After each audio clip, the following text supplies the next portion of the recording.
साथियों नमस्कार। Take legal S4 channel पर मैं राजेंद्र शाह एडवोकेट आप लोगों का स्वागत करता हूं। साथियों 2-3 दिन से सोशल मीडिया पर और ये यूट्यूब वगैरह पर बहुत सारा एक खबर भ्रामक हो रही है। माननीय अमित शाह जी लोकसभा में लिखित उत्तर में बोले हैं कि हम एक एक निवेशकों का भुगतान कराएंगे, लेकिन इस तरह का जब हम पड़ताल करने का कोशिश किए लोकसभा के साइट पर तो किसी भी तरह का इस तरह का उत्तर माननीय अमित शाह जी के द्वारा या किसी सांसद महोदय के द्वारा प्रश्न पूछा गया हो, यह नहीं मिला मुझे। शायद लिखित जवाब दिए होंगे, ये अच्छी बात है। वैसे भी सरकार तो अब कटिबद्ध है और गंभीर हो गई है कि हम एक एक निवेशकों का भुगतान कराएं।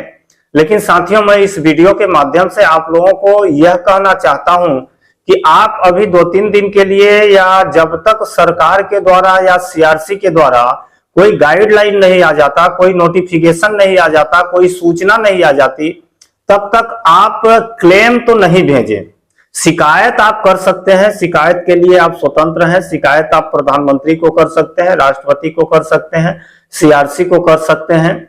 आप शिकायत कीजिए, शिकायत के लिए मनाही नहीं है। शिकायत में आप बोल सकते हैं कि मैंने कई बार निवेदन किया शाखा प्रबंधक के पास, सेक्टर मैनेजर के यहाँ, और उसके भी बड़े ऑफिस जो है वहां अपना क्लेम आवेदन दिया, लेकिन मेरा मैच्योरिटी होने के बाद भी भुगतान नहीं प्राप्त हो रहा है। तो कृपया मेरा इतने तारीख को मैच्योरिटी पूर्ण हो चुकी है और सीआरसी मेरा भुगतान दिलाएं। तो भुगतान से संबंधित शिकायत भेज सकते हैं आप, लेकिन शिकायत और क्लेम में अंतर है। आपके शिकायत को क्लेम मानकर भुगतान नहीं किया जाएगा, क्योंकि शिकायत में आप अधिक से अधिक अपना दस्तावेज बांड लगाए होंगे, बाकी सारे दस्तावेज नहीं लगाए होंगे। लेकिन जब क्लेम होगा तो क्लेम में आपको ओरिजिनल दस्तावेज, ओरिजिनल डॉक्यूमेंट्स भी लगाने होंगे। अब उन ओरिजिनल डॉक्यूमेंट्स का सीआरसी वेरिफिकेशन करेगी और वेरिफिकेशन के बाद उसका सत्यापन अगर पूर्ण हो गया और आप सही रूप से निवेश किए हैं, तो आप जो खाता नंबर दिए हैं उन खाते नंबर में आपके मैच्योरिटी राशि का भुगतान कर दिया जाएगा। तो आप अभी क्लेम न भेजें। क्लेम में आप जो दस्तावेज है सहारा का जो बांड है, उस बांड की प्रमाणित कापी नहीं बल्कि असल कापी आपको भेजना पड़ेगा। हाँ, शिकायत करने वाली बात है तो छाया प्रति लगा के आप शिकायत भेजते रहिए, लेकिन जैसे ही नोटिफिकेशन आता है, जैसे ही दिशा निर्देश आता है, जैसे ही सूचना आती है, मैं आप लोगों को विस्तार से बताऊंगा कि आप अपने मैच्योरिटी की क्लेम को प्राप्त करने के लिए कैसे आप सीआरसी से भेजें। वैसे अभी काफी उठापटक चल रहा है साथियों, मैं अंदरूनी सूत्रों से बताऊं तो काफी उठापटक चल रहा है। सहारा प्रबंधन भी लगा हुआ है कि यह राशि मुझे मिल जाए। हालांकि वह सिर्फ दिखावटी वे में लगा है। अब जहां तक मेरा अनुमान है या जहां तक मैं देख पा रहा हूं साथियों, सहारा ऐसा कोई ठोस पहल नहीं कर रहा है कि जिससे यह राशि जो सेबी से सीआरसी को मिलने वाली है, यह राशि सीआरसी को न मिलके सहारा को मिल जाए। इस तरह से सहारा कोई ठोस कदम नहीं उठा रहा है। हाँ, गिनी चुनी कुछ कार्यकर्ताओं, कुछ कर्मचारियों के बातों से ऐसा प्रतीत होता है कि माने सहारा मांग रहा है कि ये पैसा हमें दिया जाए, हम वितरण करेंगे। लेकिन मेरा ऐसा मानना है कि सहारा इस तरह का कोई कदम नहीं उठा रहा है। अगर सहारा कदम उठाया होता तो अब तक में माननीय सर्वोच्च न्यायालय में ही रिट पिटीशन फाइल हो गई होती, या उसी प्रकरण में जो 6 तारीख को लगा था पानी मोहंती जी का, जो तेलंगाना हाई कोर्ट से ट्रांसफर होके गया था, उसकी हियरिंग 6 तारीख को थी। तो 6 तारीख को उसी में इनको अपना इंटरवेंशन आवेदन प्रस्तुत करना चाहिए था सहारा को कि आप यह राशि जो सीआरसी को दे रहे हैं, सीआरसी को न दें, सहारा को दें। क्योंकि सहारा में जितने भी निवेशकों की मैच्योरिटी पूर्ण हो चुकी है, सारे निवेशक मैच्योरिटी को क्लेम लेने के लिए सहारा में अपना आवेदन प्रस्तुत कर चुके हैं और सहारा के पास एग्जिट आंकड़ा भी है कि हमें कितने लोगों की मैच्योरिटी देनी है। और सहारा के पास उसका मैच्योरिटी देने के लिए एक सिस्टम भी बना है, प्रबंधन भी बना है, नेटवर्क भी बने हैं, उनके सारे ब्रांच भी हैं। उन ब्रांचों के आधार पर सहारा बहुत ही आसानी से वितरण तो कर सकती है, लेकिन सहारा इस ओर कदम नहीं उठा रही है, जिससे ऐसा प्रतीत होता है कि अब सहारा भी अपना हथियार डाल दी है। अब सहारा को भी लगता है कि अब हमारा जो सहारा ग्रुप का व्यवसाय है, जो बैंकिंग से संबंधित, यह नहीं चल पाएगा। इसीलिए सहारा अपना हथियार डाल दी है और कोई ठोस कदम नहीं उठा रही है। तो जो भी हो, हम निवेशकों को क्या करना है, हम निवेशकों को तो पैसा चाहिए, पैसा चाहे सरकार दे या सहारा दे, लेकिन त्वरित वे में चाहिए, तत्काल चाहिए। लेकिन तत्काल हम देख रहे हैं कि सीआरसी के माध्यम से सहारा का भुगतान होना तत्काल संभव नहीं है, क्योंकि अभी बता रहे हैं कि पोर्टल बना रहे हैं, फिर गाइडलाइन जारी होगी, फिर कोई बता रहे हैं कि ये सीआरसी वाले सहारा से सारे रिकॉर्ड मांगे हैं।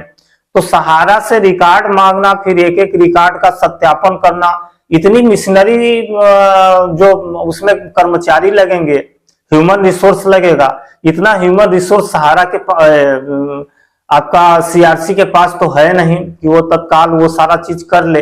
अब चूंकि 6700 ब्रांचों का कार्य कोई एक संस्था करे, तो आप सोच लीजिए, आप 6700 ब्रांच में अगर आप एक कैशियर और एक मैनेजर भी मानते हैं, वैसे 2-2, 3-3 कैशियर मैनेजर होते हैं, तो आप 4 भी मानते हैं तो 6000 के हिसाब से, 7000 के हिसाब से 7 चौक 28, यानी 28,000 वर्कर लगेंगे। उनके लिए स्पेस चाहिए, जगह चाहिए, तब तो वो सत्यापन हो सकता है। अन्यथा की स्थिति में ये सत्यापन का कार्य हमको नहीं लगता कि इतना जल्दी ये होगा, ये वर्षों वर्षों तक चल सकता है। यानी हम लोगों को 2-4 साल तक इंतजार करना पड़ सकता है सेबी ये सीआरसी के माध्यम से क्लेम लेने में।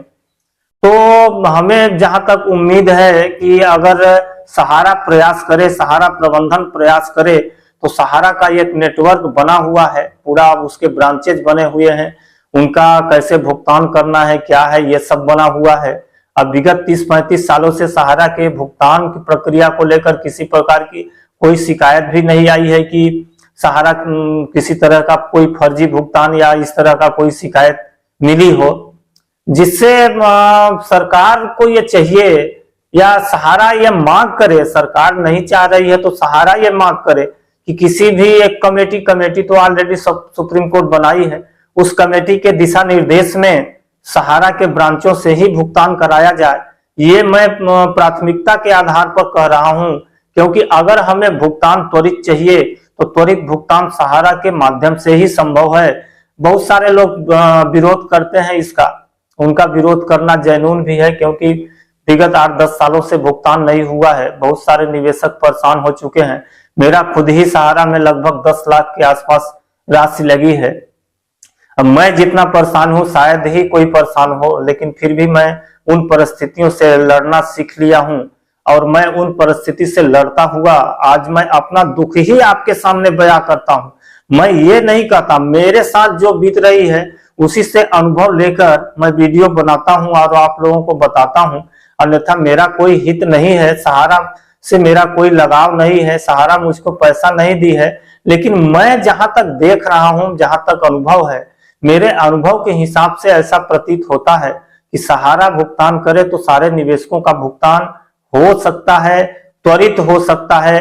29 तारीख को ऑर्डर हुआ है, अब तक में 5000 करोड़ रुपया सहारा के माध्यम से बढ़ गया होता, 101% बढ़ गया होता, क्योंकि क्लेम करना नहीं है सहारा के पास। जिनकी मैच्योरिटी हुई है वो बेचारा क्लेम 1 बार नहीं, 2 बार नहीं, 3 बार नहीं, 10 बार कर चुका है। 10 बार सहारा का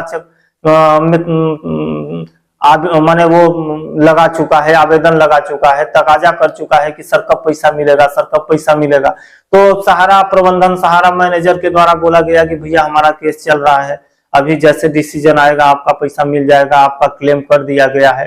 तो एग्जिट जानकारी तो सहारा के पास है, सहारा चाहे तो तत्काल भुगतान कर सकती है, लेकिन सहारा को भुगतान करने के लिए अब पता नहीं सरकार क्यों नहीं कर रही है, और सहारा प्रबंधन क्यों नहीं चाह रहा है। अगर चाहता तो निश्चित रूप से वो PIL या फ्रेश रिट पिटीशन भी लगा सकता है।